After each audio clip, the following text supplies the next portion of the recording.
सर्वांना नमस्कार. माझे नाव दीक्षा गुरुद्राव इयत्ता चौथी. मी आज तुम्हाला मुलगी या विषयावर भाषण सादर करणार आहे. ते तुम्ही शांतचित्ताने ऐकून घ्यावे अशी माझी नम्र विनंती.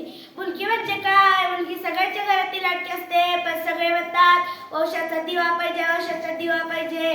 पण मुलगा वंशाचा दिवा तर मुलगी त्या वंशाच्या दिव्याची वात असते. मला खरं तर एक गोष्ट सांगायची की राजा तुम्ही नाही तर मुलींना सुरक्षा सुद्धा नाही. आधीच्या काळात मुलींनी फक्त चूल आणि बोल एवढंच बघायचं, पण आधीच्या काळात सुरक्षा होती, आताच्या काळात सुरक्षा नाही. पण मला खरं तर एक गोष्ट सांगायची की छत्रपती शिवाजी महाराजांच्या काळात लाडकी बहीण योजना नव्हती, पण लाडकी सुरक्षित योजना नक्कीच होती.